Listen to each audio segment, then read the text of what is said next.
Juárez y su México, por Ralph Roder. 21. Segunda parte. La Guerra Civil. 5. Las ventajas del tratado no eran únicamente de orden pecuniario, eran también políticas. Según Oseguera, el propósito del gobierno liberal era la determinación de asegurar la independencia del país contra la intervención extranjera, tanto europea como norteamericana, mediante una alianza tácita con el gobierno de los Estados Unidos que, a la vez que contrariaría la injerencia europea, pondría coto a la codicia norteamericana con ciertas satisfacciones y sacrificios, y garantizaría su apoyo con el vínculo poderoso de los intereses creados o por crear. El motivo dominante era el temor a la intervención extranjera, y la clave del convenio, el propósito de prevenir el peligro con un arreglo previo. Si el amigo acertaba al adivinar la intención, y si tal especulación era razonable, constituían a fines de 1859 la gran incógnita, a la cual los acontecimientos no tardaron en dar la respuesta. De todos modos, el tratado llevaba implícita una virtual alianza con los Estados Unidos. Por cierto, no la alianza visionaria contemplada por Ocampo en defensa de la democracia, sino una alianza tácita capaz de facilitar una colaboración práctica, y se abrieron las zanjas para tal cooperación con el artículo que autorizaba a los Estados Unidos a intervenir en defensa de sus derechos pactados y de la seguridad de sus ciudadanos. Maclean recomendó el empleo de aquel derecho, aún antes de tenerlo acordado, en una serie de despachos a Washington, proponiendo que el presidente solicitara la autorización del Congreso para emplear las fuerzas militares en el desempeño de servicios domésticos de México, de preferencia con el consentimiento del gobierno constitucional, pero si esto fuera negado sin razón, sin la expresada condición. El consentimiento era más bien cosa de cortesía diplomática que de importancia intrínseca. Adoptando el consejo, Buchanan incorporó las sugestiones de Maclean a la letra en su mensaje anual al Congreso de diciembre de 1859. Después de recapitular los acontecimientos que culminaron con la constitución del gobierno de Juárez, del general Juárez, lo llamó, no estando muy bien enterado de dichos acontecimientos, el presidente indicó la necesidad de mandar tropas al interior del país vecino para asegurar la protección de los ciudadanos norteamericanos. Y como tendrían que pasar por el territorio que dominaban las fuerzas constitucionalistas, el modo más aceptable de realizar el propósito sería obrar en concierto con el gobierno, cuyo consentimiento y ayuda serían fáciles de conseguir. Pero en caso contrario, no sería menos imperativa la obligación. Una tal accesión a las fuerzas del gobierno constitucional, añadió, no tardaría en facilitar su llegada a la Ciudad de México y en extender su autoridad sobre toda la República. Si eso se llamase intervención, la anarquía crónica que privaba en México justificaba en su concepto una excepción a la sabia y bien sentada política de los Estados Unidos de no meterse en los asuntos domésticos de otras naciones.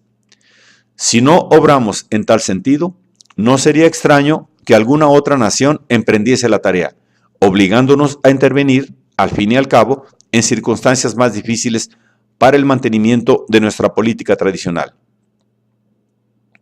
Salvando la regla con la excepción, el presidente pidió, pues, la autorización de emplear una fuerza militar suficiente para internarse en México con el fin de obtener indemnización por los agravios del pasado y seguridades para el porvenir. La intervención estaba justificada por consideraciones superiores al consentimiento del general Juárez, por la necesidad de anticipar la intervención de otras potencias y por un mandato general de arresto autorizado por la historia del general Miramón. Allanado así el camino para una guerra preventiva, o mejor dicho, visto lo reducido del caso, para una acción policíaca y bien sentado el precedente para el porvenir, Buchanan dejó la iniciativa al Congreso. La fuerza de estas sugestiones cobraba peso por el contexto en que se planteaban. El presidente presentaba la proposición contra el fondo sombrío del Estado de la Nación en diciembre de 1859.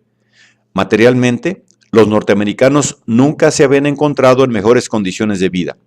Abundantes las cosechas, excelente la salud del pueblo, la paz y la prosperidad sonreían al país y había motivos abundantes para creer que hemos disfrutado de la protección particular de la divina providencia desde nuestro origen nacional. Nos hemos visto expuestos a muchas dificultades amenazantes y alarmantes en nuestros progresos, pero en cada ocasión sucesiva, el nubarrón inminente se ha disipado en el momento mismo en que parecía a punto de estallar sobre nuestra cabeza, y el peligro a nuestras instituciones se ha desvanecido. Pero se asomaba otra vez un nubarrón con la rebelión de John Brown, ahorcado en Harper's Ferry. No aludiré pormenorizadamente a los recientes sucesos tristes y sangrientos en Harper's Ferry, siguió expresando el presidente. Sin embargo, es conveniente observar que esos sucesos, aunque malos y crueles en sí mismos, deriven su importancia principalmente del temor de que son premonitorios de un mal insanable en el ánimo público, que puede manifestarse en ultrajes más peligrosos aún y terminar en una guerra declarada por el norte para abolir la esclavitud en el sur. Cruel era el contraste entre el Estado de la Nación y el Estado de la Unión, y el presentimiento del desastre inminente no podía minimizarse tan ligeramente como el cuello de John Brown. Para disipar el nubarrón se necesitaba algo más que la intervención de la providencia divina. Tan providencial pudiera resultar la intervención en México, y más valía una onza de sangre allí que toda la farmacopea por allá. Por acá. La invitación velada a desviar la disensión doméstica con una incursión en el campo del vecino era una inspiración digna de un estadista prudente y previsor, remedio que llegaba hasta las entrañas de ambos pueblos. Pero la receta pasó desaprovechada en 1859. Lo mismo que en 1858, el Congreso desoyó las instigaciones del presidente, y fue solo 2 meses más tarde cuando el Senado se ocupó del tratado.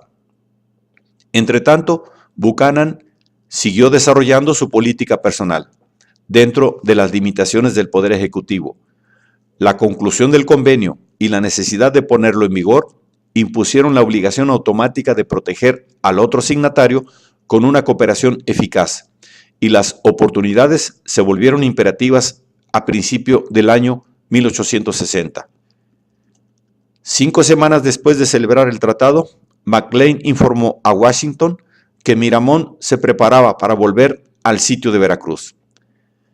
Y entre los preparativos incluyó la conclusión reciente de un convenio arreglado en París entre los ministros español y mexicano, Mon y Almonte, que restablecía las relaciones diplomáticas entre España y México, suspendidas por varios años con motivos de varios agravios y de una disputa sobre el monto de la deuda, con el reconocimiento pleno de las reclamaciones de la madre patria.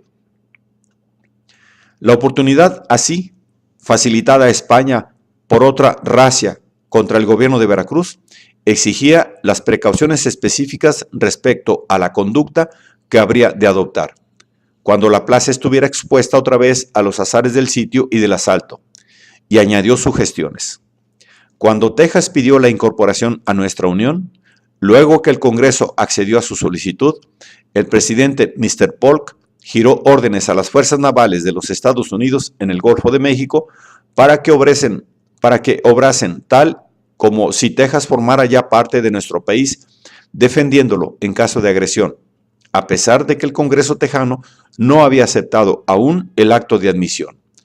Con el espíritu de estas instrucciones, me parece que sería consonante que se me diesen directivas para obrar tal como si el tratado y el convenio recién concluidos por mí hubiesen sido ratificados por el Senado de los Estados Unidos. Pero esto es un punto de vista que no me pareció conveniente proponer en mi despacho oficial. Si tal precaución entrañara intervención, pues se trataba de una intervención legítima, y el Ejecutivo bien pudiera extralimitarse para proteger una inversión. Si el tratado recién concertado por mí con el convenio anexo tuviese ya la ratificación formal del Senado de los Estados Unidos, repitió, el deber y la obligación de las autoridades de los Estados Unidos en el puerto de Veracruz serían de obrar de común acuerdo y conjuntamente con las autoridades mexicanas en dicho puerto para proteger las vidas y las propiedades de los ciudadanos americanos ahí establecidos y para imponer las estipulaciones de los tratados vigentes. Procedimiento que tenía amplios precedentes en la conducta de las autoridades francesas, británicas y norteamericanas en Shanghái en 1854, y cada uno de dichos gobiernos aprobó respectivamente la conducta de sus oficiales navales hasta el punto de justificar su intervención forzosa contra las autoridades formalmente reconocidas en China, así como de consuno con ellas, en oposición al movimiento revolucionario que perturbaba aquella parte de China en aquel entonces. Y fue tal la norma adoptada al sobrevenir la crisis. Cuando el primer sitio de Veracruz, se prometió a Mata que una fuerte escuadra estadounidense sería mandada al Golfo para proteger su gobierno contra la presencia de las escuadras francesa e inglesa estacionadas allí, y para asegurar la negociación del tratado norteamericano. En vista de la suerte indecisa del tratado en febrero de 1860, parecía inoportuno anunciar esa protección con un gran despliegue de fuerzas navales. Pero se mandó al puerto un buque simbólico para prestar ayuda a las autoridades mexicanas o al ministro norteamericano en caso de peligro grave. Solución que provocó, como toda operación de maestría mayor realizada en pequeña escala, complicaciones graves. El segundo sitio de Veracruz se inició exactamente un año después del primero. Se prolongó por exactamente el mismo espacio de tiempo y tuvo exactamente el mismo éxito. Pero en un aspecto importante superó al primero. Aleccionado por su fracaso en 1859, Miramón procuró cerrar el sitio por mar. 2 pequeños vapores fueron comprados y equipados en Cuba, y a los 4 días de iniciarse el bombardeo por tierra, se les avistaron pasando sin bandera hacia el fondeadero de Antón Lizardo, situado a algunas leguas al sur del puerto, donde descargaron municiones y echaron anclas al anochecer. En anticipación del paso, el gobierno constitucional los había declarado piratas y había solicitado la ayuda de las autoridades norteamericanas para darles caza y detenerlos. La invitación fue aceptada por el comandante naval. McLean se había ausentado con discreción diplomática.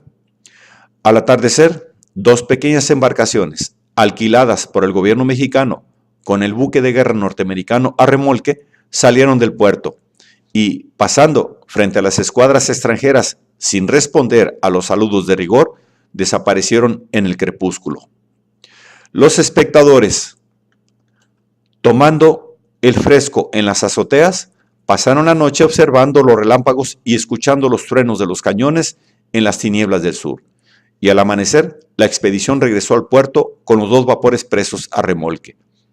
El comandante de la escuadra española levantó una protesta formal contra el derecho norteamericano de patrullar los mares, pero ni el francés ni el inglés le prestaron apoyo, y después de pasar varias semanas encarcelados en Veracruz, el capitán pirata y su tripulación fueron enviados a Nueva Orleans y consignados a un tribunal marítimo estadounidense.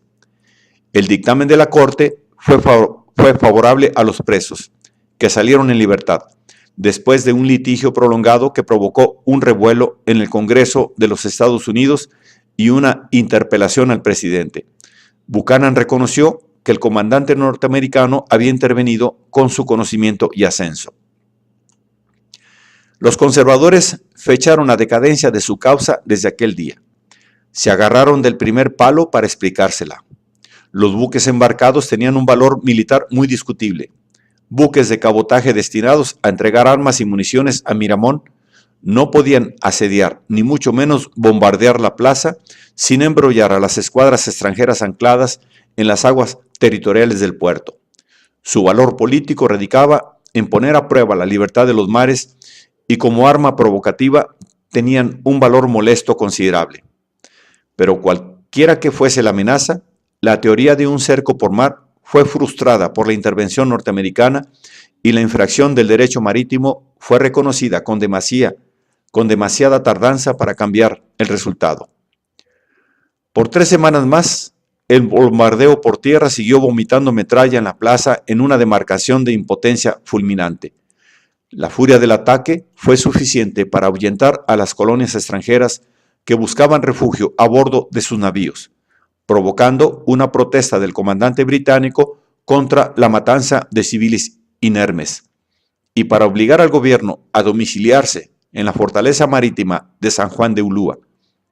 Pero a eso se redujo el daño, y puntualmente, a fines de marzo, cuando la fiebre se adueñaba de la costa, Miramón levantó el sitio y regresó a su capital para preparar una nueva campaña en el interior.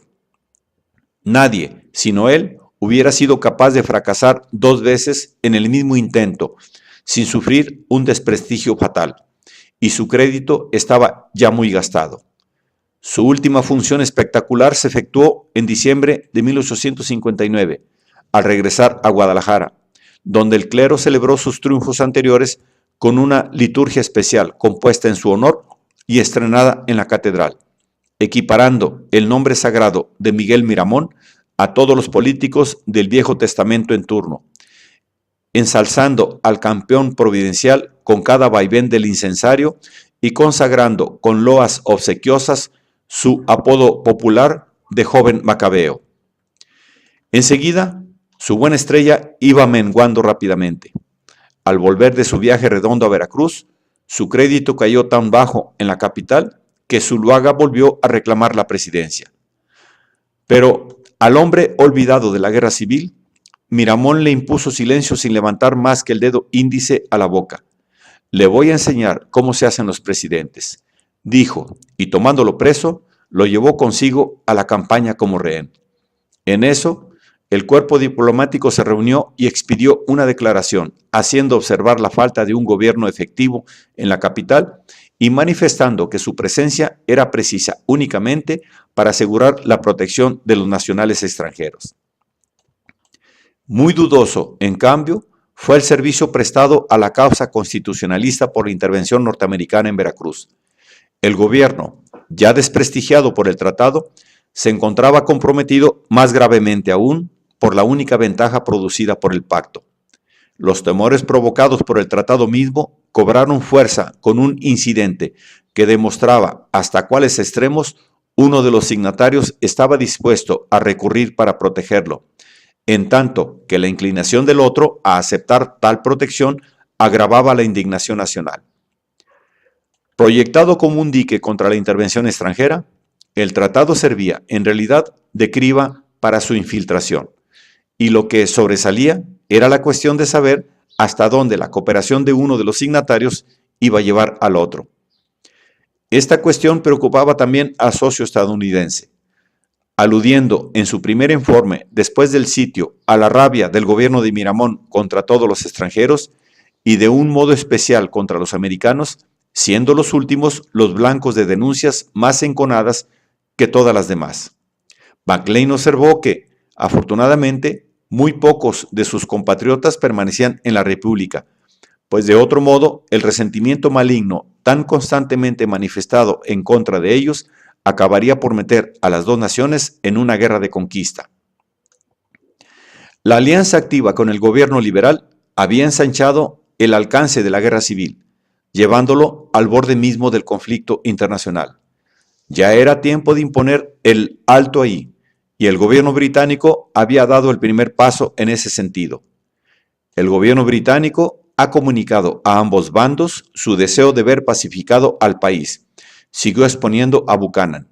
Solo cabe referirme en este respecto a la opinión anteriormente expresada, de que la intervención extranjera es la única y la última esperanza de quienes quieren establecer el imperio de la ley, y que la intervención, para que sea eficaz, debe imponerse, si fuera necesario, por la presencia del poderío militar de la nación interventora.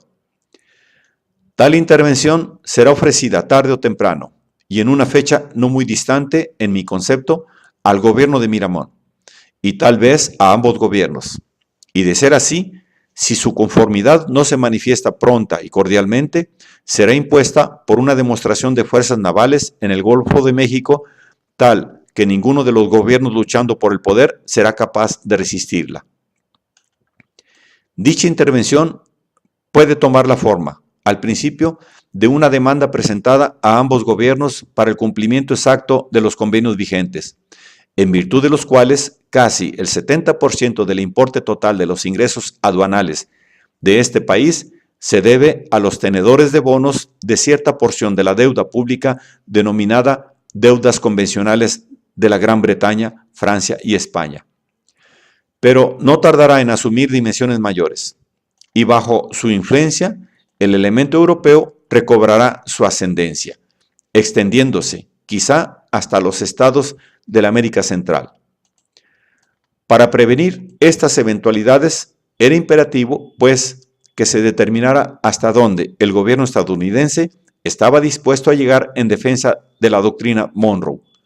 Por cierto, que no es la primera vez que ofrezco estas reflexiones, concluyó diciendo, con la esperanza de que el presidente se sintiera animado a preservar en la política que ha adoptado respecto a este país, renovando al mismo tiempo la expresión de mi opinión en el sentido de que, si el Congreso no le concede la autoridad necesaria para imponerla, debe retirar esta alegación y notificar a nuestros compatriotas en México que carece de poder para impartirles la protección adecuada, porque la inacción del Congreso se considera aquí como la prueba evidente de que el gobierno no está apoyado en el ejercicio de su legítima y constitucional discreción, y que sea por el carácter intrínseco de la oposición que encuentra en el Congreso, sea en consecuencia de cierta simpatía para el gobierno de Miramón en los Estados Unidos.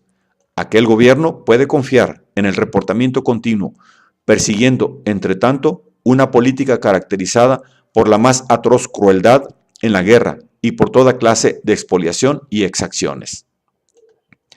La defensa de la doctrina Monroe importaba al gobierno norteamericano más que la defensa del gobierno de Juárez, pero las complicaciones creadas por el tratado pendiente hacían inseparables la una de la otra, y los temores del ministro estadounidense no carecían de fundamento. La guerra en México había llegado a la etapa en que los principios partidistas estaban identificados por ambos bandos con los intereses patrióticos. En torno del tratado, como eje, había facciones, ambas facciones giraban hacia sus órbitas naturales, obedeciendo la liberal a la atracción norteamericana y la conservadora a la europea. Para contrarrestar el tirón, y de la rotación dependía el desenlace portentoso de la independencia de México. A esta evolución, el extranjero no era menos sensible que el natural del país. Repulsados por la presión norteamericana hacia su origen nacional y recayendo en su propensión congénita, los conservadores estaban empeñados, ahora, en gatear por su árbol genealógico en busca de sostén. Y allí, en sus extremidades, echaban mano de los primeros principios de la independencia nacional, proclamados en las tres garantías del Plan de Iguala: la unión de europeos y americanos, una monarquía mexicana y la supremacía de la Iglesia, como sus últimos puntales. Mediante su correspondencia interceptada en Veracruz, el gobierno liberal estaba al tanto de las manos tendidas, de las colas prensiles y de las maniobras tenaces con que la facción clerical solicitaba el apoyo europeo con la oferta de un trono mexicano a un príncipe francés o español, y urgía frenarlas a tiempo. Pero ¿cómo? ¿Echando a Miramón? ¿Poniendo un hasta aquí a la intromisión de Francia e Inglaterra? ¿Apoyando a Juárez contra una coalición de las potencias europeas sin el respaldo del Congreso y de la opinión pública en los Estados Unidos? De ahí el dilema de McLean. Buchanan había avanzado muy lejos bajo su propia responsabilidad para batirse en retirada, pero resultaba difícil seguir su política personal frente a la oposición en el Congreso. Y McLean tuvo que combatir no solo la reacción del Tratado de México, sino la reacción no menos enconada a su obra en los Estados Unidos. Ahí la oposición era una amalgama de muchos elementos, todos representativos del interés nacional y todos manifestando el carácter nacional muy crudamente. El tratado cayó como una manzana de la discordia entre los dos partidos que se disputaban el poder, y los republicanos aprovecharon el texto para combatir la reelección de Buchanan y desalojar a los demócratas del poder que habían detentado sin interrupción desde la guerra con México. El New York Tribune, órgano republicano, encabezó el ataque con un artículo de fondo exigiendo que el presidente exhibiera su mano y denunciando los fines inconfesables del tratado. El país entero debe comprender la cuestión en todos sus aspectos, antes de que el gobierno se comprometa al cambio radical que se propone en nuestras relaciones con aquella enorme y podrida masa de civilización mal parida.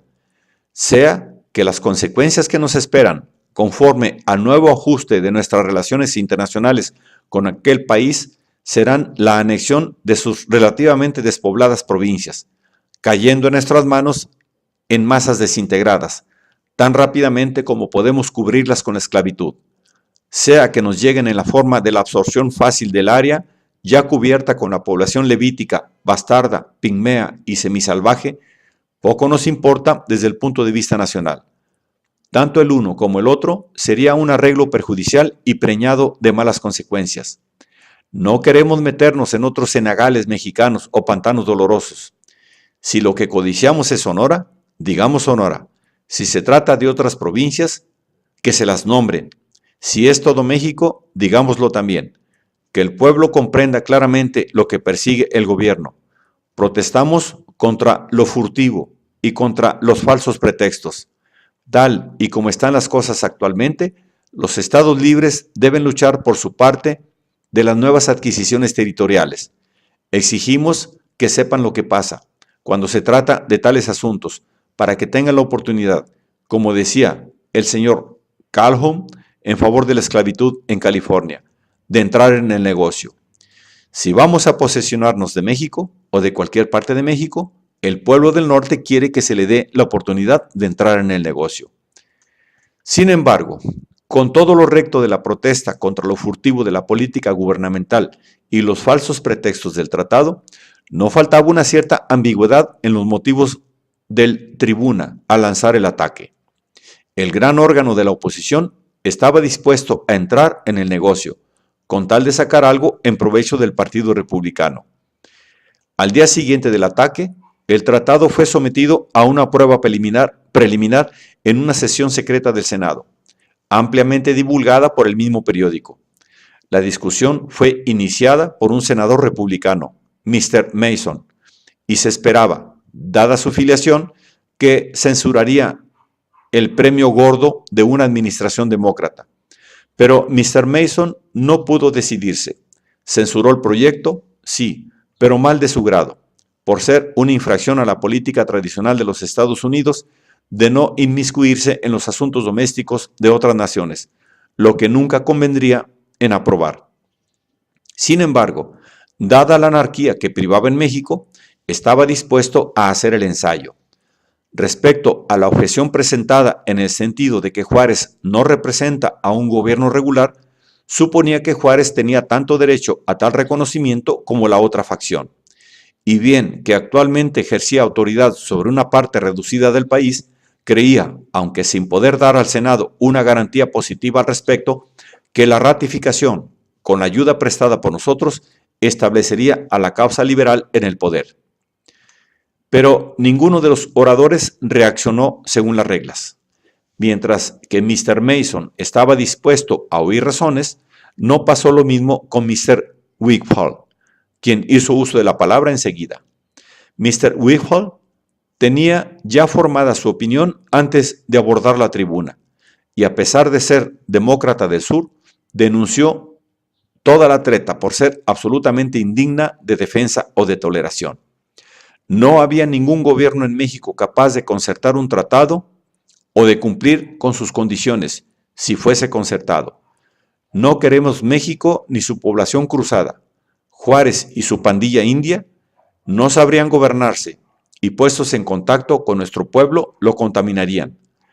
Tergiversadas así las posiciones normales, el opinante que siguió a Mr. Wigfall optó por hacer caso omiso por completo de los aspectos políticos del tratado. Mr. Pugh manifestó su oposición a algunas de las condiciones comerciales por ser más favorables a ciertos intereses que a otros, pero se declaró dispuesto a hacer el tratado con las rectificaciones referidas. Mr. Pugh habló en nombre de los intereses republicanos, pero otro republicano los negó categóricamente. Mr.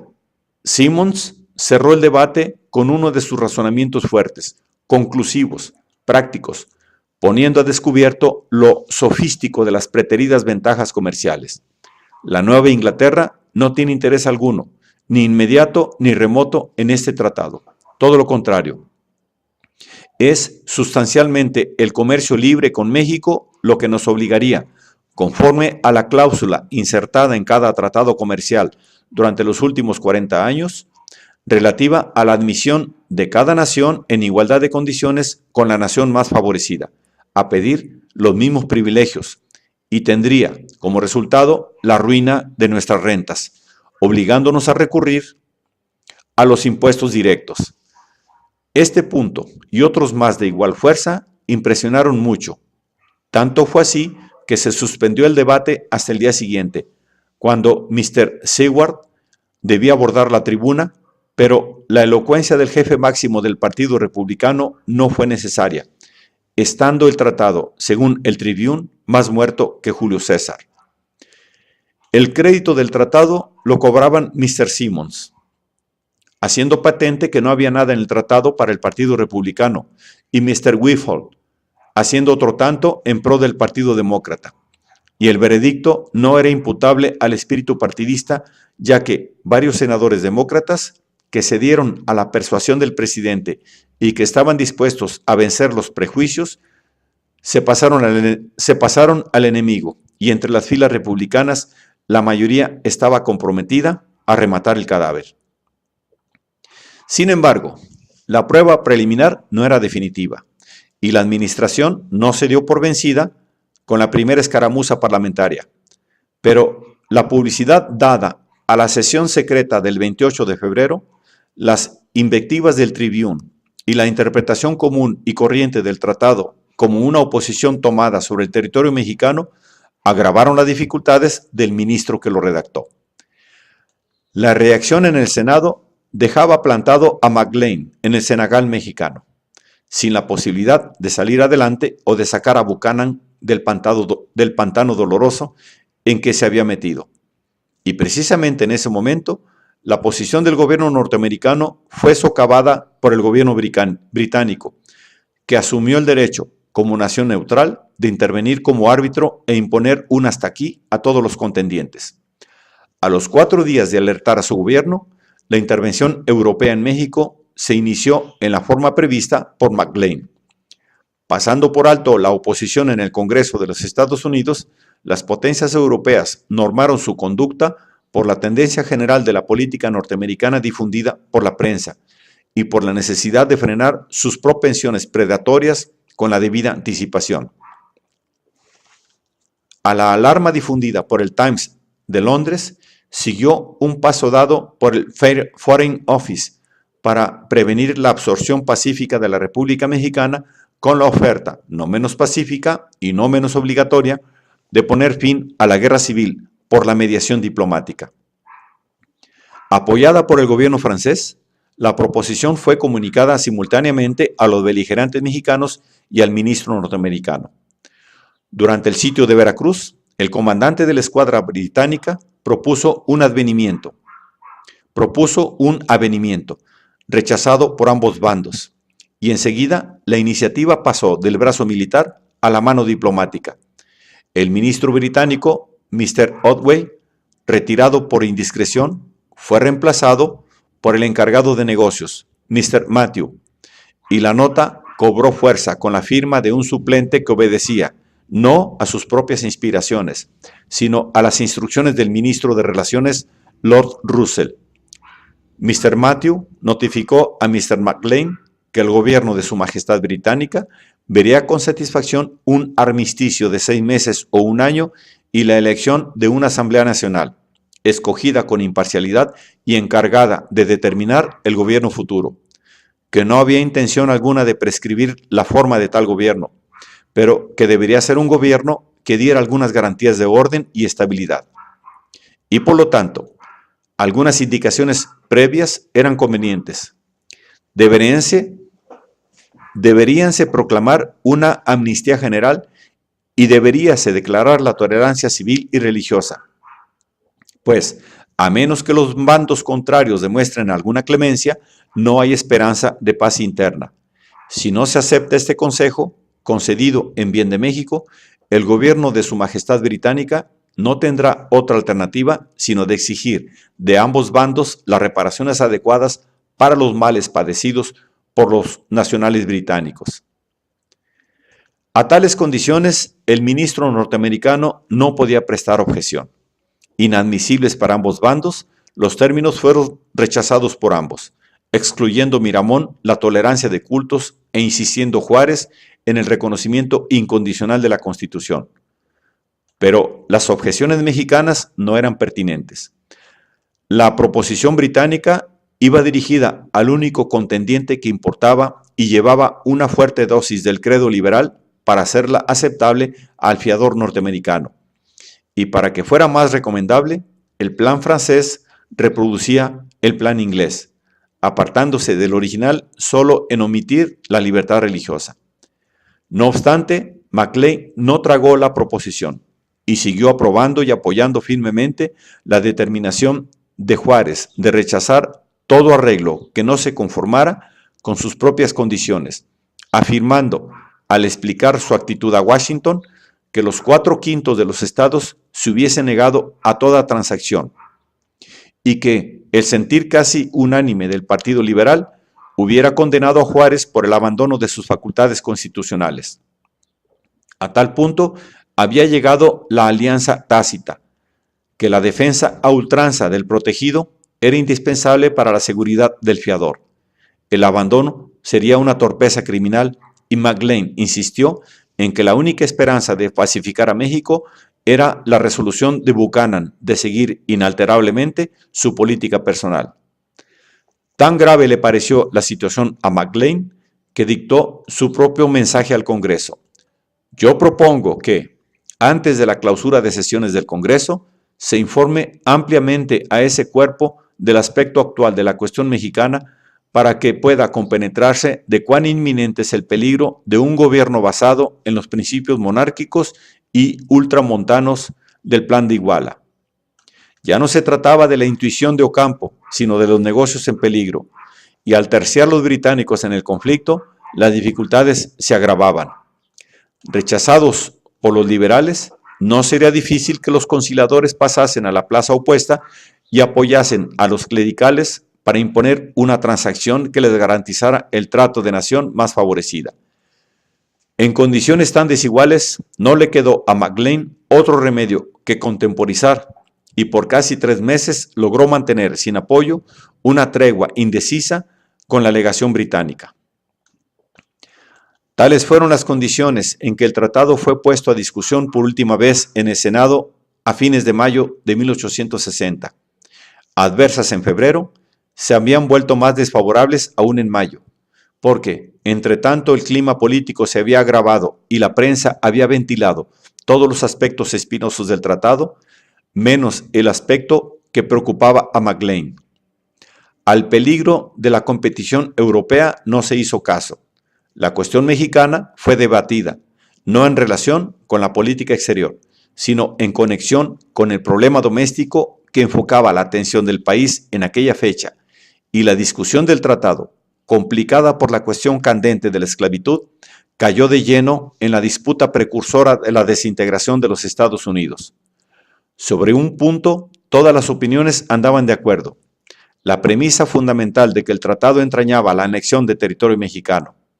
Si un nuevo tratado con estipulaciones francas, asegurándonos ventajas comerciales desembarazadas y concesiones territoriales desembragadas, pudiera formarse, bien podríamos adoptar una actitud complaciente respecto a la ratificación, concedió el Tribune, siempre y cuando tuviéramos primero una ley en pro de los colonos.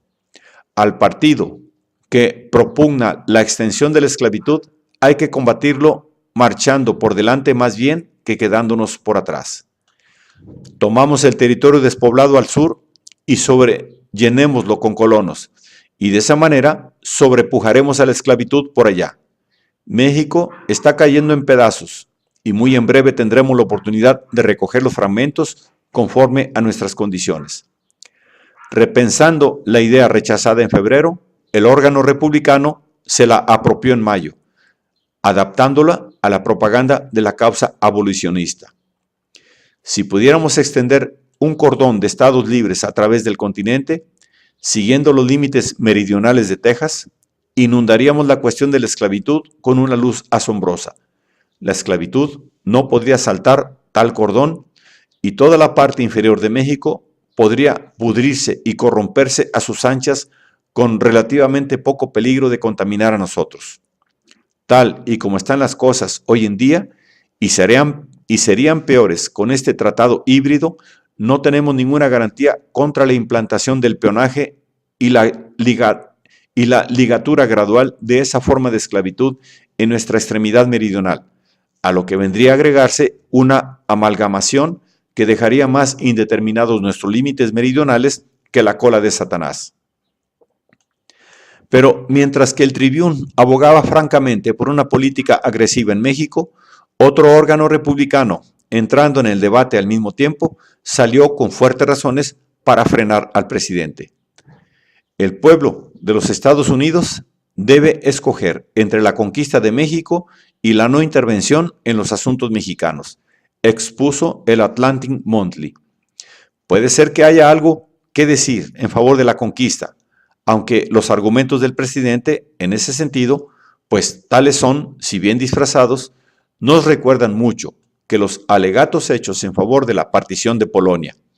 Pero la política intervencionista no resiste a la crítica, ni siquiera por un solo momento. Una de dos, ¿es una conquista disimulada o es un disparate que comporta un precio tremendo? Y los disparates se cometen gratis, sin efusión de sangre o de dinero. Pero como Buchanan se obstinaba en desatinar, interviniendo personalmente con los jefes republicanos para que, prescindiendo de partidarismos, colaborasen en cometer el error, el editorialista echó mano de razones más fuertes para combatir la política bipartidista en el exterior.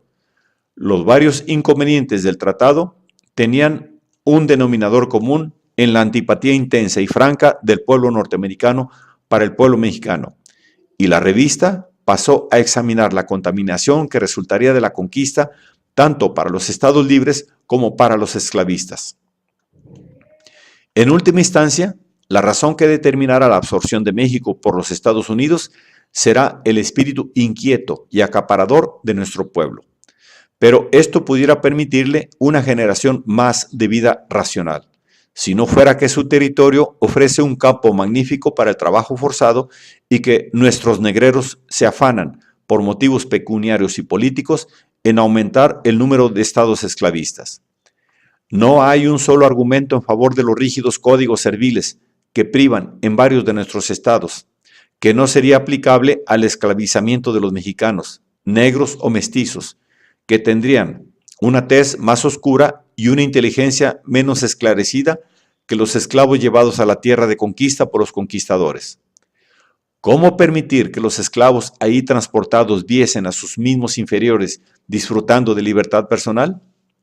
Si el estado de Arkansas puede condescender a temer a algunos centenares de negros y mulatos y manifestar su miedo echándolos fuera de sus chozas en pleno invierno, ¿qué no habría de esperarse de la casta gobernante de un país nuevo, con 2,5 millones de gente de color infundiendo terror en el alma de los propietarios?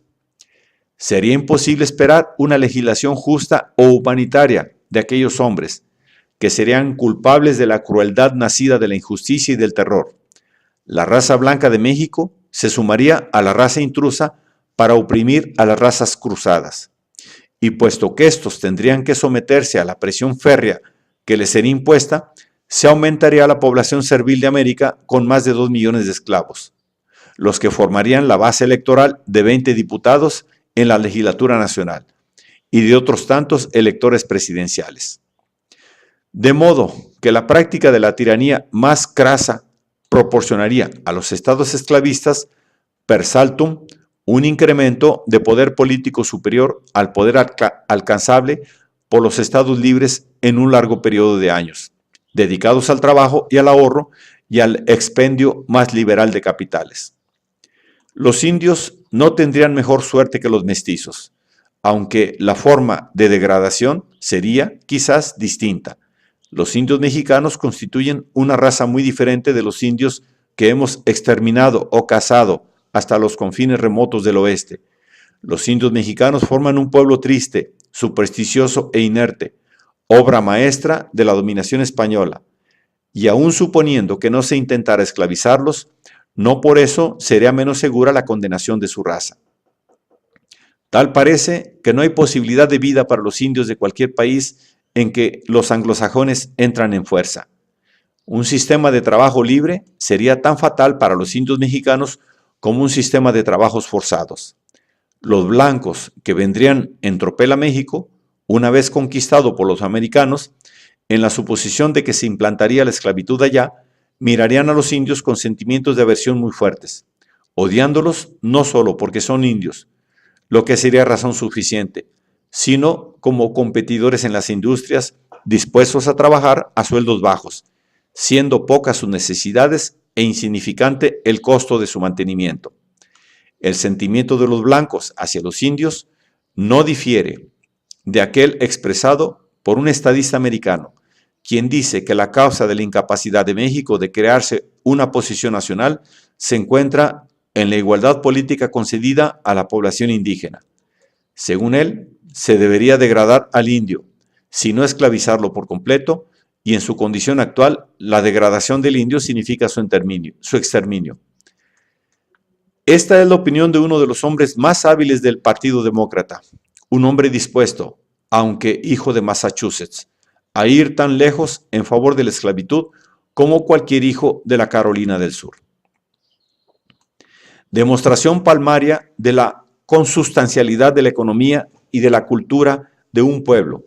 El análisis concordaba con las opiniones de muchos demócratas del sur que desertaban a Buchanan, convencidos de que la adquisición del territorio mexicano sería contraproducente para sus intereses y que abandonaban el pacto ante el peligro de trasplantar la esclavitud en tierra ajena y agravar el problema racial en casa. Pero los imperialistas no habían de ceder terreno antes de perder fe en la productividad de su sistema. Y siendo el racismo un recurso abundante, les quedó todavía una amplia zona que explotar. Hasta la cruzada abolicionista abonaba el terreno y un orador en Nueva York, hablando ante un congreso de católicos, aprovechó la concurrencia de intereses para identificar la religión con el racismo, interpretando la cuestión mexicana como una guerra de castas en que los blancos, amenazados por la superioridad numérica de la gente de color, solo se salvaban de la sumersión social gracias a la dominación de la iglesia. El señor Buchanan se ha coligado con el indio Juárez en esta guerra de religión y castas. Se ha coligado con el jefe que ha confiscado por decreto la propiedad de la Iglesia Católica y exterminará a sus defensores de la raza blanca para adueñarse del botín, declaró, confundiendo hábilmente los prejuicios más populares de su auditorio. El fallo de la Suprema Corte en el caso de Dred Scott, funesto ya para nuestras instituciones libres, permitirá la extensión de la esclavitud en esta nueva conquista y el sistema de peonaje, la servidumbre de deudas hereditaria, con mayor facilidad aún se asimilará a la institución peculiar. Inexorable, en verdad, debe ser la demanda para la extensión de la esclavitud, cuando Mr. Buchanan se ve obligado a coligarse con un indio en una guerra de castas y de religión, una guerra contra la clase propietaria de México, y a confiscar los bienes de aquella iglesia cuyos miembros en este país lo elevaron a la presidencia. La traducción de la cuestión mexicana en términos norteamericanos provocó los mismos aplausos en Nueva York como si el discurso se hubiese pronunciado en Dixie o en la misma Plaza de México. La oposición al tratado emanaba de intereses encontrados, pero los conflictos de interés conspiraban para crear una antipatía católica al proyecto. Cualquier investigación de la opinión pública bastaba para poner en evidencia los móviles entrecruzados que militaban contra la adopción del pacto, y el orador que cerró el debate en el Senado los sintetizó todos al decir que la adquisición ulterior de México que el tratado debía iniciar sería el fruto prohibido pintado por el señor Calhoun al referirse a Cuba. Y aunque tendiente a la disolución de la Unión, no alcanzaba a comprender cómo el sur se iba a beneficiar con la adición de esa población cruzada. Por lo tanto, se opuso a la ratificación. Republicanos y demócratas que enfrentaban a ambos lados del dique o sobre el mismo bordo, cerrando la esclusa en una coalición de intereses contrarios, perfectamente coherentes en su aparente confusión, porque el fruto prohibido, encurtido ya por más de un año, había perdido toda su seducción original. Cayendo mal en la disputa intestinal que intoxicaba a la Unión, la manzana de la discordia se había vuelto fruta podrida para ambos bandos. Las maniobras belicosas de Buchanan, desaprovechadas anualmente por el Congreso, estaban definitivamente condenadas en 1860, incluso como un anticonceptivo a la insurrección doméstica, porque el nublón, que no medía más que un puño en diciembre de 1859, se agigantaba en mayo de 1860, y ya era tarde para disipar la sombra de la guerra civil que se acercaba en los Estados Unidos con una incursión en el cercado ajeno. Sin embargo, Buchanan se aferraba a su obra y la administración cerró sus filas para salvar el tratado. La votación adversa, 27 contra 18, dejó un margen favorable, y poco antes de levantar la sesión, una moción propensiva para que se reexaminara la cuestión fue adoptada en la confusión y el cansancio de la contienda. Así finaliza la farsa, informó el Tribune. Nominalmente, el Tratado Mexicano vuelve a estudio y pasa, por consiguiente, al próximo periodo de sesiones. Pero como solo 3 senadores, republicanos todos, se declararon a favor de galvanizar el cadáver, el malaventurado tratado merecía ya la oración fúnebre. Juárez, añadió el obituario, se despertará en el destierro, probablemente antes de volver a estudiarse el tratado, a juzgar por los indicios corrientes. Para nadie resultó más penosa la derrota del tratado que para el corresponsal de New York Times en México.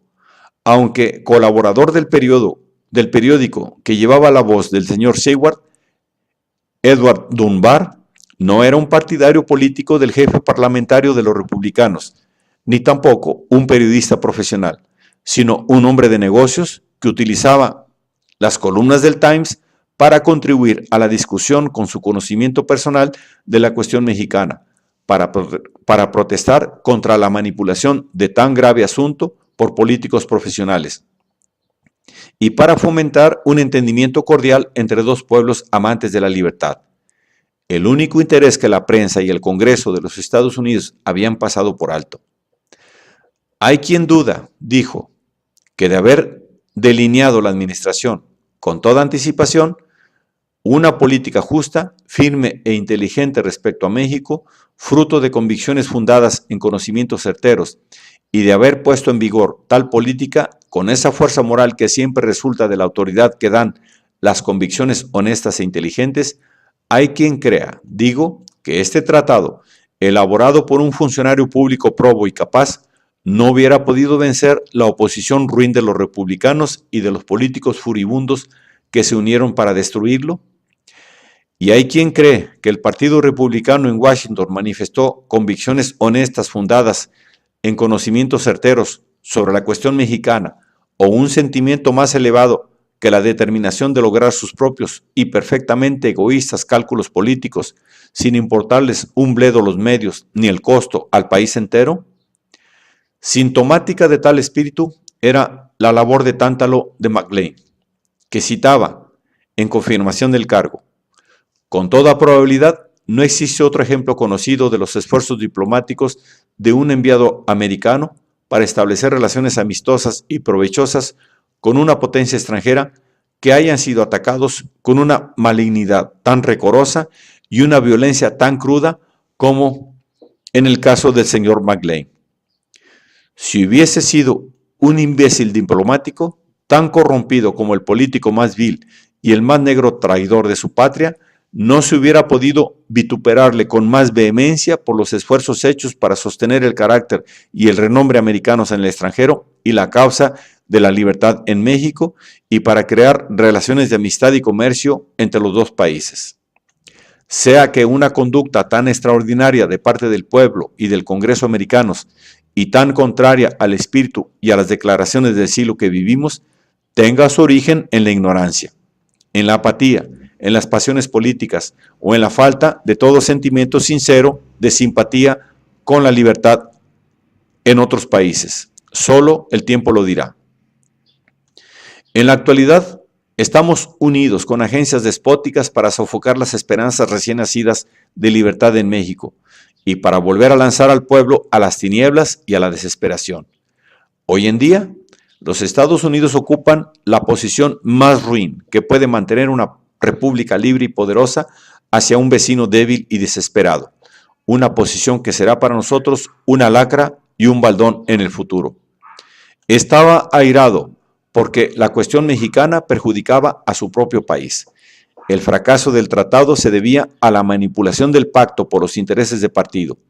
Pero, en última instancia, la responsabilidad no era del Partido Demócrata, que adulteraba una política liberal hacia México con designios predatorios, ni del republicano, que, progresista en casa y reaccionario afuera, carecía por igual de fuerza moral, sino del mismo pueblo estadounidense, que no tenía más capacidad que sus representantes porque, careciendo de conocimiento de la cuestión mexicana, no tenía convicciones propias, y su ignorancia obedecía fundamentalmente a su indiferencia hacia el pueblo mexicano.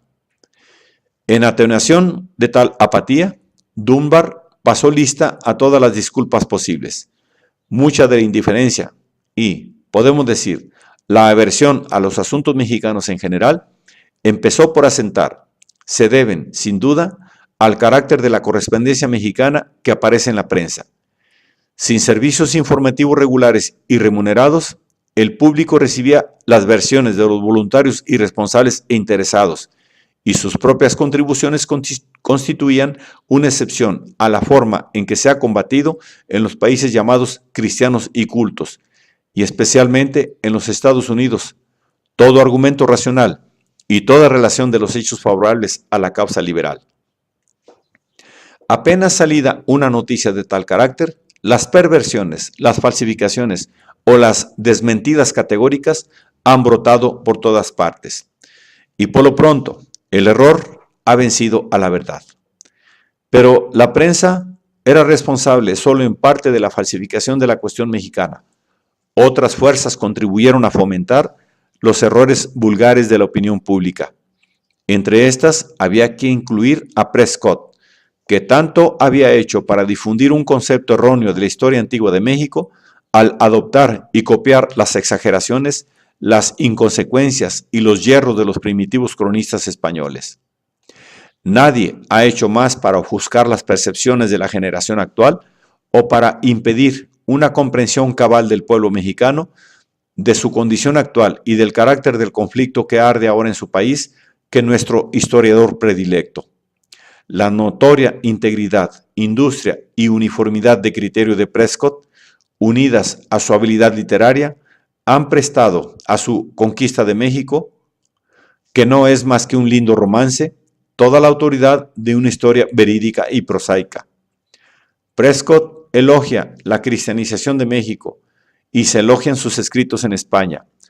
Con solo estas premisas, puede asegurarse que nuestra obra clásica sobre la conquista no merece confianza como una reseña histórica. Prescott había vivido en México. Prescott se había documentado con material proporcionado por el primer ministro español en México y Prescott era temperamentalmente inepto para la empresa, siendo de una disposición demasiado amable, delicada y femenina en su conformación intelectual, para escribir la verdadera historia de la conquista y del dominio español en el continente americano.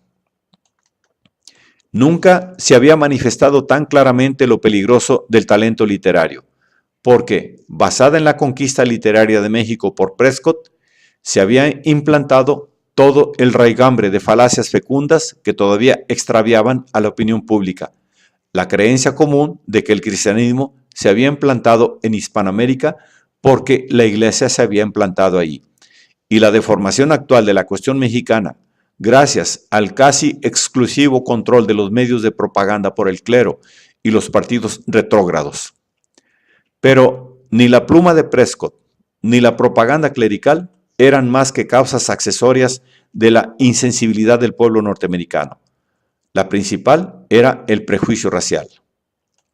Como la propaganda es una planta que florece según las afinidades del pueblo que recibe el cultivo, todas estas razones valían poco en disculpa del pueblo norteamericano, y menos aún la defensa intentada por Dunbar al señalar el mismo mal en las naciones más cultas de Europa. Dondequiera que se manifestaba, el racismo era la pandemia de la reacción. En Francia, el conde de Gobineau había abierto las zanjas con su voluminoso ensayo sobre la desigualdad de las razas humanas, pero su manía alcanzó poca difusión por ser la obra de un docto, mas una versión popular de la misma doctrina acababa de aparecer en la revista de Dos Mundos, con datos proporcionados por M. de Gabriac y otra vulgarización en el London Saturday Review, semanario político a la altura de la cultura británica y al servicio del Foreign Office. Según el semanario inglés, los trastornos en Hispanoamérica en general y en México en particular provenían del elemento indígena. Muchos de nosotros tenemos la impresión de que Juárez, Vidaurri y Degollado son caballeros españoles tan auténticos como Sartorius, Narváez y O'Donnell.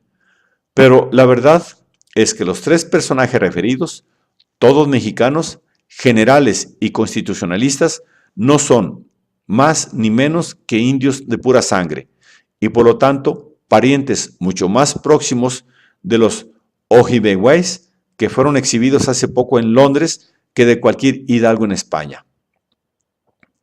Para quienes perdieron la exhibición de los Ojibweways, el artículo entró en la materia un poco más profusamente. La diferencia entre un jefe europeo y un jefe indio está bien ejemplificada por los antecedentes de los presidentes rivales de la República Mexicana. Juárez, el llamado presidente constitucional, recién asediado en Veracruz, es, como ya dijimos, indio de pura sangre. Miramón, el presidente titular del partido clerical, es, por el contrario, francés por el lado materno y español. Francés por el lado paterno y español por el materno, es decir, europeo, descendiente de dos de las razas más refinadas de Europa. De los méritos de la contienda en que están empeñados estos dos jefes, solo diremos que han sido burdamente desfigurados en los Estados Unidos y en Inglaterra.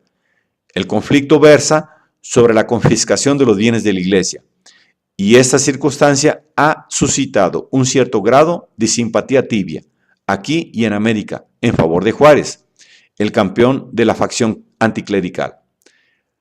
No cabe duda de que el clero mexicano es indolente e ignorante, según el criterio europeo, pero con todos sus defectos, solo el clero impide que el pueblo mexicano recaiga en sus creencias y sus prácticas salvajes. El negro haitiano, cuando la destrucción de los blancos le libró del dominio de sus sacerdotes, volvió desde luego al culto de sus obi, que apenas sí se digna encubrir con un tenue barniz de cristianismo, y al mexicano indio mestizo difícilmente puede toda la vigilancia de sus pastores espirituales impedir que se precipite ahora en la brujería y el fetichismo. Por consiguiente, la causa de la Iglesia Católica Romana en México es, por una vez, la causa de la civilización. Si se supiera lo cierto, se descubriría, probablemente, que Juárez, panegirizado por los periódicos americanos como el antagonista liberal e ilustrado del despotismo clerical, utiliza al clero simplemente porque más le gustan sus sortilegios privados que la celebración de la misa. La virulencia del racismo en Europa no era comparable, empero, a la vulgaridad de sus manifestaciones en los Estados Unidos, donde el mal común a todos los partidos, privativo del carácter nacional y distintivo de la ignorancia arrogante del pueblo.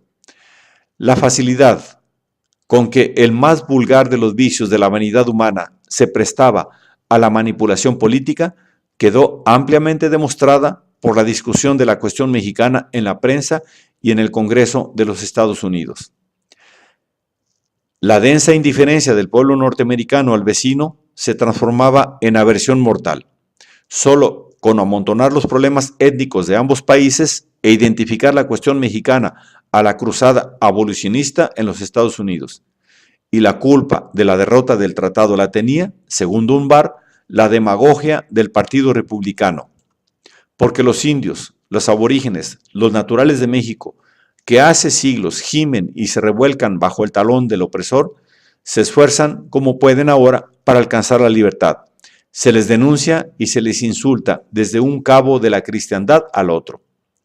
¿Y quiénes son los primeros en denunciar así a la raza indígena de México y en hacer todo lo posible para aplastar las aspiraciones a la libertad de esa raza, precisamente por ser india y tener una tez morena?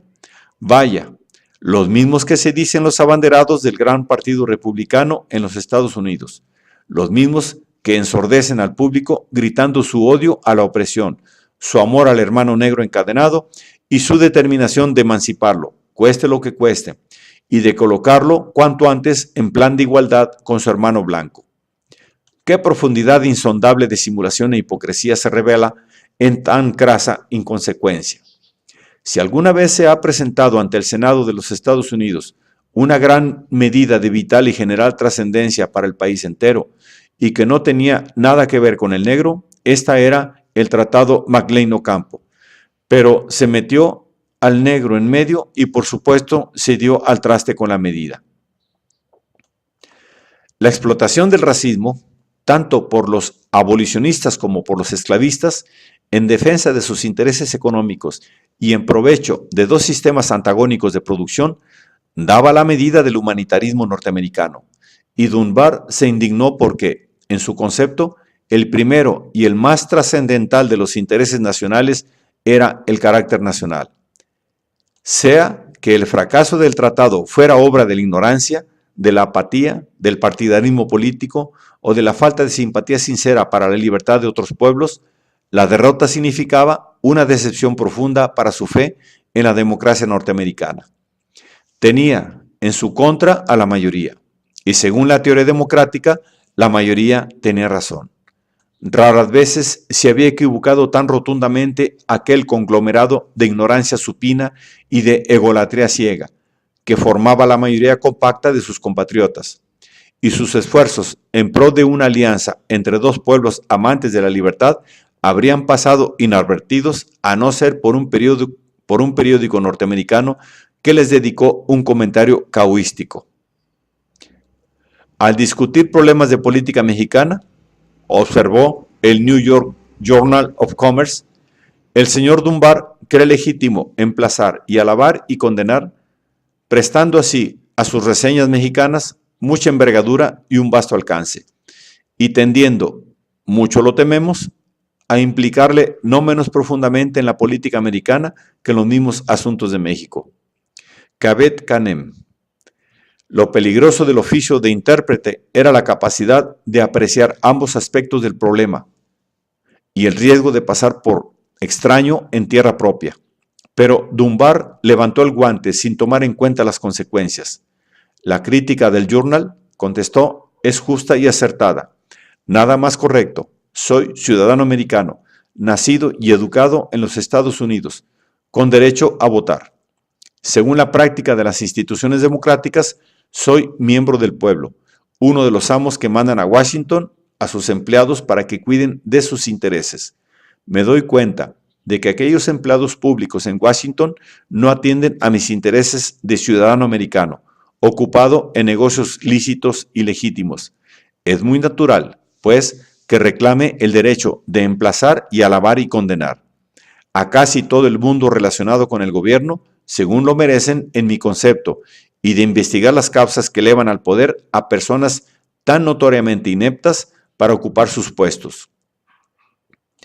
No siendo un aspirante político, ni tampoco un político fracasado, experimento una independencia espléndida al poder aplicar el bisturí a los dos grandes partidos, cuya política, en mi opinión, tiene un carácter perjudicial para mis intereses lícitos y legítimos, y que ha traído al país entero a la condición tan correctamente expresada por el señor Seward en su reciente discurso en Detroit, a saber, el descontento universal en casa y alciseo y vilipendio de nuestras instituciones en el exterior. La discusión de la cuestión mexicana conduce inevitablemente a la discusión de la política americana y de aquellos intereses vitales en los Estados Unidos sobre los cuales se ha permitido por tanto tiempo que la política de los negros mantuviese su nefasto imperio. Dunbar tenía la pretensión de defender el carácter nacional a solas, porque conocía al auténtico pueblo norteamericano, tan equitativo, generoso, cordial y pronto a simpatizar con sus semejantes individualmente, pero colectivamente tan ingenuo y tan fácilmente embaucado por la teoría de sus instituciones libres y la práctica de sus políticos profesionales. La cuestión mexicana evocaba todos los demonios de la democracia norteamericana sin evacuarlos. El espíritu de libertad pervertido por el espíritu del imperialismo, el espíritu inmundo del racismo, el íncubo del poder plutocrático y el súcubo del mito popular, el espíritu raquítico de la opinión pública y el espíritu idólatra del régimen mayoritario. La mayoría tenía, si no la razón, la fuerza preponderante, y el norteamericano auténtico era uno entre mil, y el verdadero daño del tratado era el motivo fecundo que daba a hombres como Edward Dunbar, primero para emplazar, enseguida para dudar y al fin para desesperar de la virtud de la democracia norteamericana. El daño fue más profundo en México. En México, la única defensa posible del tratado era su fruta eventual, y la fruta estaba ácida. Evaporándose las ventajas, quedaba el resabio, y ni siquiera la mortificación de verlo rechazado por los mismos estadounidenses y confirmados todos los cargos lanzados contra el pacto en México, colmaba el resquemor. Había todavía que apurar las heces. El contubernio infecundo siguió apestando a sus autores y Juárez, condenado por el intento, no por la consumación del atentado, tuvo que contender ahora con las consecuencias del malhadado contrato. Aunque sin consumación, no había muerto, y el aborto inficionó al país con complicaciones frescas por su mismo malogro. Animado por el reducido margen entre el fracaso y el triunfo del tratado, Buchanan se obstinó en tentar la opinión pública una vez más, y sus amigos se empeñaron en reactivar la discusión en las cámaras antes de verificarse las elecciones presidenciales en noviembre. Pero, vencido ya el plazo previsto para la ratificación recíproca, se necesitaba la prórroga correspondiente en México, y como el debate en los Estados Unidos había divulgado el verdadero carácter del contrato y el margen fortuito que salvó a México de la adjudicación, tan poco probable parecía que la víctima recayera en la trampa que un periódico norteamericano enterró el tratado y a ambos beneficiarios con una sola rechifla. Cuando se creyó posible promover un objetivo político impartiendo ayuda y amparo a las razas mestizas y bastardas de México, que, metidas liberales, andaban buscando el poder pero sin pelear como valientes, el presidente se mostró muy listo para reconocer al indio Juárez, que tanto sabe de libertad en la acepción elevada de la palabra cuanto sabe del Corán, comentó el North American Independent de Filadelfia. Resultó como la mayor parte de sus experimentos, y el presidente constitucional de México no ha podido sobrevivir a la parcialidad de su amigo en la Casa Blanca. Aunque prematuro, el anuncio fúnebre no era improbable, porque el tratado abandonado procreó otros beneficiarios que hacía mucho que se alistaban y tenían ahora el paso libre para meterse en la contienda. La sombra de la intervención extranjera, bajo la cual se había librado la guerra por espacio de 2 años, tomó cuerpo en el tercero. Ya no la proyectaba un par de ministros. Al retiro de Mr. Otway, por indiscreción, siguió de cerca el relevamiento de M. de Gabriac, por la misma razón, sino 2 gobiernos directamente interesados en apagar la guerra civil para asegurar sus intereses nacionales. Tal fue el fruto eventual y la verdadera consumación del Tratado Norteamericano que, al introducir en el campo magnético de México un objeto extraño que estimulaba la actividad de todos los demás empotrados, acabó por reducir al país virtualmente a la condición colonial que luchaba por superar. La fase final de la guerra civil se inició con la mediación británica. Al primer intento, rechazado por ambos bandos, siguió un prolongado duelo diplomático entre Matthew y McLean, secundado por Miramón de una parte y por Juárez de la otra. Y durante todas las peripecias de la contienda, McLean prestó a su socio un apoyo firme y decisivo que frustró todos los esfuerzos. Y eran muchos y persistentes, hechos por Matthew para iniciar su maniobra. Desechadas sus primeras proposiciones, el diplomático británico renovó su ofensiva de paz en el verano de 1860, pero cambiando de táctica. Como el fracaso del tratado había aliviado la tensión internacional y facilitando una técnica más conciliadora, esgrimió los argumentos más persuasivos. Conforme a la vieja regla diplomática que dice que para controlar a un competidor no hay medio mejor que el de hacer causa común con él, el gobierno británico estaba negociando con Washington para iniciar una mediación conjunta en México y Matthew se empeñó en conseguir el apoyo y la colaboración de McLean en el mismo plan. Buscando una base de común acuerdo, comenzó deplorando el apego del ministro norteamericano a la Constitución y planteó el problema en términos prácticos.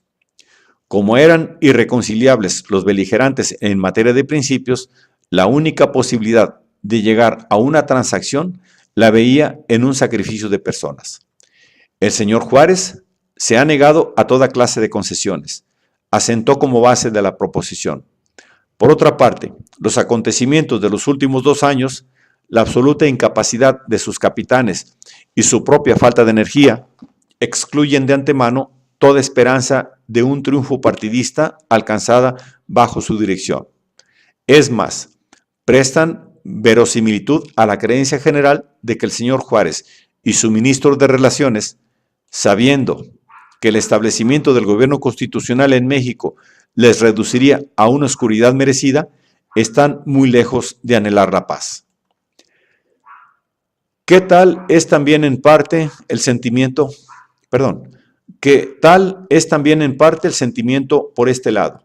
Que ni el general Miramón, ni miembro alguno de su gobierno, ni ninguno de los jefes de sus fuerzas desean la terminación de la guerra, a menos que fuera por una conquista que los mantuviera en el mando y en el ejercicio de sus funciones. Estoy bien convencido.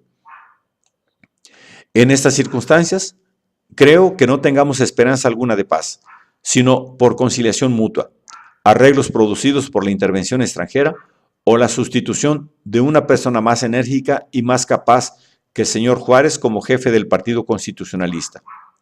Y sacó su candidato, Comonfort, a condición de que garantizara la libertad de cultos. Era el más elegible y en realidad el único disponible.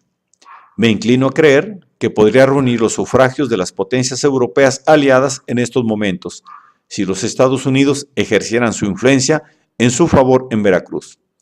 Confieso que no puedo menos que dudar del buen éxito de la intervención aliada, a menos de ser apoyada por alguna demostración de fuerza.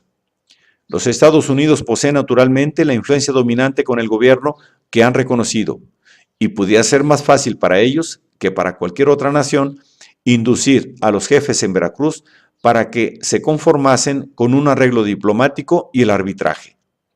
Sin embargo, ¿no sería el mejor método la adopción por los Estados Unidos y las potencias aliadas, en el caso excepcional de México, de una forma de gobierno específica, digamos por 8 años, y una demanda de aceptación incondicional dirigida a ambos bandos?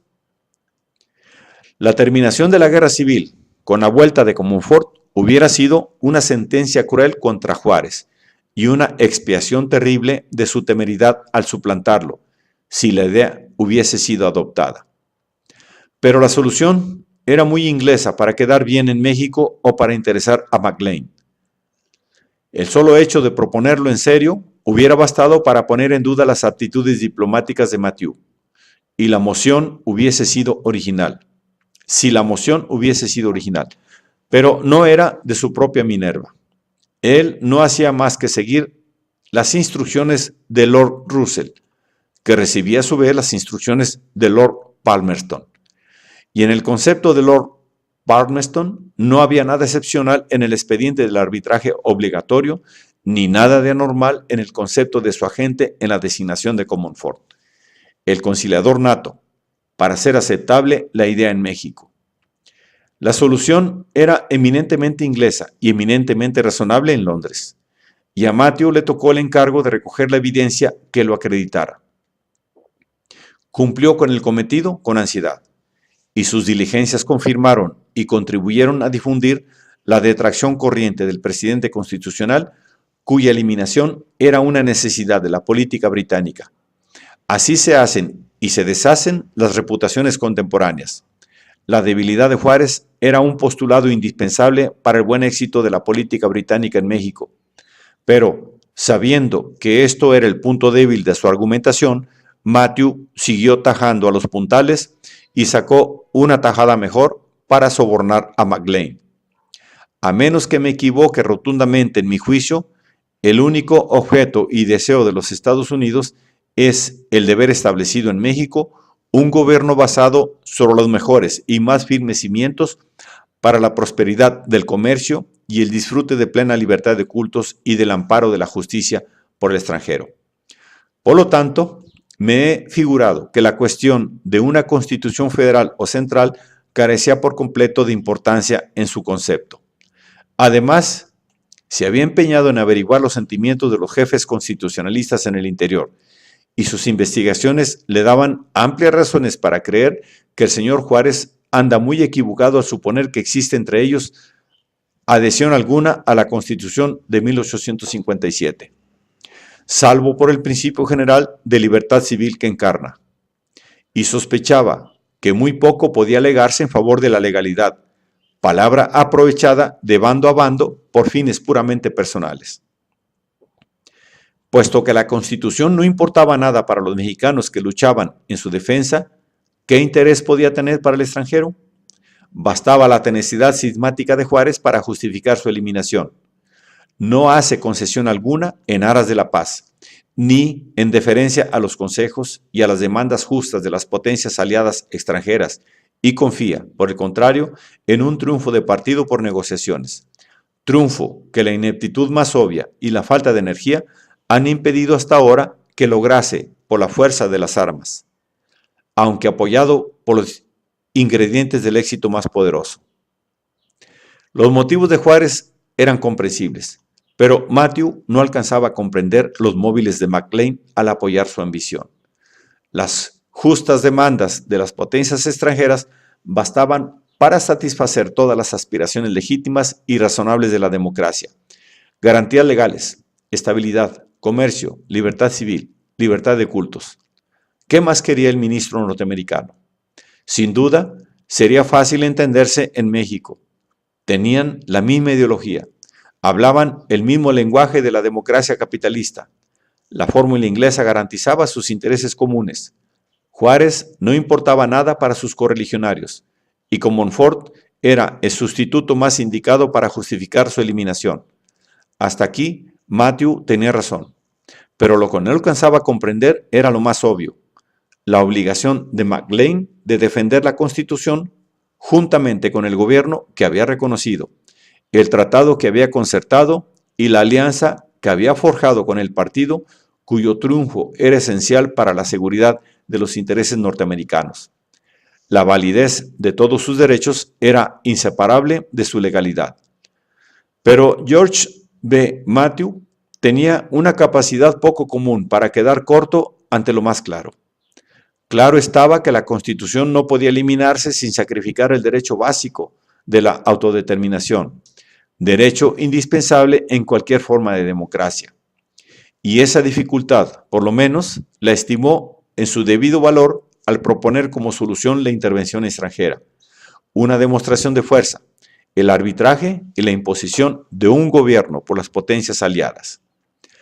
Pero los dos diplomáticos se entendían demasiado bien, en realidad para llegar a un acuerdo. El norteamericano y el inglés hablaban la misma lengua, pero no el mismo dialecto. Y la diferencia dialectal derrotó a Matthew. Si había algún aspecto de la cuestión mexicana que todo norteamericano comprendía perfectamente, era el argumento, y sin duda el más fuerte, esgrimido por Dunbar en favor de la causa liberal. En obsequio a la pura verdad histórica, escribió en su toma de razón: debo declarar que la diplomacia británica en México ha sido siempre e invariablemente, después de la Iglesia, uno de los principales obstáculos al progreso de los principios liberales en aquel país. En esta materia, el gobierno británico ha obrado basándose en un concepto falso de imperativo político y de interés comercial, a saber, oponiéndose a la difusión de las instituciones y de los intereses de los Estados Unidos en este continente, contra aquel prejuicio nacional más fuerte que todos los demás y sin duda el más favorable para México. Nada pudo la persuasión del primo. La lengua de Matthew pecaba de un acento extranjero inadmisible en México. El encargado de negocios no pudo más que Lord Palmerston, y Lord Palmerston tropezó con la misma dificultad en Washington. La invitación oficial de participar en la intervención en México fue descartada. Más aún, el gobierno estadounidense pidió explicaciones al gobierno francés respecto a un párrafo en un periódico inglés que anunciaba la intervención conjunta de Francia y de la Gran Bretaña en México, y recibió las seguridades más satisfactorias de que la intervención contemplada era puramente moral. Satisfactorias, es decir, porque se asomaba una crisis en el Medio Oriente y se esperaba la intervención militar de Francia e Inglaterra en Siria. Pero una tercera potencia preocupaba ahora a Washington: la Convención Mon-Almonte, señalada por Maclean como el contrapeso a su propio tratado, entró en vigor con la llegada del ministro español a México en el verano de 1860. La parcialidad del señor Pacheco al gobierno clerical, ante el cual venía acreditado, fue pregonada por la actividad tan asidua como indiscreta con que se esforzó en sostener sus fortunas a solas. Y a las pocas semanas de desembarcar, estaba ya embrollado con el gobierno liberal. La captura de un buque español, embargado en Veracruz por contrabando de armas, le proporcionó un pretexto oportuno para resucitar el incidente de Antón Lizardo. Acatando las órdenes del ministro, el comandante de la flotilla anclada frente al puerto reclamó la presa, so pena de bombardear la plaza y bloquear la costa. El gobierno desoyó la demanda y, en vista de lo tirante de la situación, consultó a la alegación de los Estados Unidos sobre la posibilidad de contar con ayuda norteamericana en la eventualidad de hostilidades con España.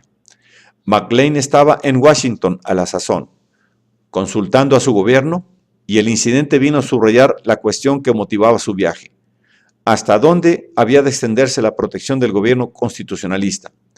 Tarde o temprano, reiteró el monitor, no cabía duda de que la Gran Bretaña, Francia y España intervendrían, individual o colectivamente, y a menos de que el presidente fuere facultado para anticipar o contrarrestar tal intervención, la posición de la alegación norteamericana sería insostenible.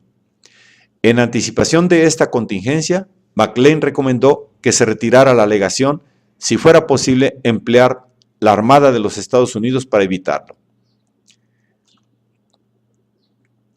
Maclean recomendó que se retirara la alegación si fuera imposible emplear la Armada de los Estados Unidos para evitarlo. Reacio a optar entre esas alternativas, el presidente se negó a adoptar una resolución definitiva hasta conocer la suerte final del tratado. Pero la votación adversa en el Senado lo obligó a obrar con circunspección. Repetir la demostración naval de marzo era evidentemente imposible en agosto, y Buchanan, mal dispuesto a retirarse o a embrollarse, ordenó a McLean seguir prestando apoyo moral al gobierno constitucionalista, pero sin oponerse a una intervención de buena fe motivada por legítimos agravios. El apoyo condicional que McLean llevaba consigo al regresar a Veracruz dejó toda la responsabilidad de evitar la intervención al mismo gobierno liberal, y Matthew no tardó en aprovechar la coyuntura para renovar sus proposiciones de paz, pero adoptando esta vez la presión moral y dirigiendo una exhortación ad hominem a Juárez. En una carta personal, en la cual le advirtió que Miramón estaba por salir en campaña con una fuerza de 6 a 7 mil soldados, le ofreció un consejo franco y amistoso diciendo: esto no cambia de ninguna manera la posición del gobierno constitucionalista respecto a las proposiciones de paz, que en mi concepto aquel gobierno debería hacer y publicar. Pero agrava mucho, normalmente, la posición de un presidente republicano que comete el crimen de derramar la sangre de sus compatriotas y de la nación que le es hostil. Pero no le sermoneó sin piedad, y a renglón seguido le propuso un remedio práctico. No ocultaré a usted, señor, que el mejor consejo que puedo ofrecerle es que acepte, sin la intromisión de un solo día de demora, los servicios de un cuerpo auxiliar de los Estados Unidos, insistiendo, empero, en tener secreto su empleo hasta que una proclama anuncie su desembarco como una legión republicana, integrada por voluntarios de todos los países venidos para servir bajo el gobierno de usted, a incorporarse a sus tropas y a luchar por la libertad de México. Muy a menudo y muy acaloradamente se había discutido en el gabinete y en el país el recurso de enganchar a un cuerpo de voluntarios norteamericanos y donde quiera y por quien quiera que fuera propuesto, bien por Lerdo, bien por Degollado, bien por la prensa estadounidense, bien por los derrotistas mexicanos, el presidente se había opuesto inflexiblemente a un remedio tan contraproducente. Propuesto por un diplomático resuelto a eliminarlo como un obstáculo insuperable a la mediación, el remedio no recibió más consideración que la muy corta que merecía un paso garantizado a asegurar su suicidio político. La nota fue escrita en francés, idioma que Juárez dominaba con la misma facilidad que la astucia de su amigo inglés. Pero la lengua del seductor hubiera sido comprensible en cualquier idioma, y al contestar Juárez hizo uso del suyo propio, agradeciendo el consejo amistoso y franco y observando de paso, sin prestarle mayor importancia, que, respecto a fuerzas de Estados Unidos, diré a usted que en mi concepto no hay necesidad de ellas. Tenemos fuerzas suficientes en el país, solo nos faltan recursos para levantarlas. Si Matthew creía que Juárez aceptaría la intervención en la forma de una legación extranjera, comprometiendo al gobierno norteamericano subrepticiamente, desconceptuando su causa y desprestigiándose personalmente, el consejo era singularmente astuto, pero singularmente crédulo. Frustrados todos sus esfuerzos de eliminarlo por conducto de McLean, Matthew merecía estima, sin duda, por un intento tan audaz de convertirlo en cómplice de su propia pérdida. Pero no había nada de maquiavélico en la mentalidad de George B. Matthew. Gastadas todas sus maniobras, se le devanaron los sesos. Sin embargo, la confianza de Juárez en sus propias fuerzas y el triunfo de su bandera sin ayuda ajena quedaban todavía por comprobar, y sobre él recayó la responsabilidad de vindicar su fe. Ante la inminencia de la intervención, urgía desplegar actividad y acometividad para anticiparla. Y precisamente en aquel momento, el presidente enfrentaba a un colapso moral en sus filas, que señalaba la crisis de la guerra civil.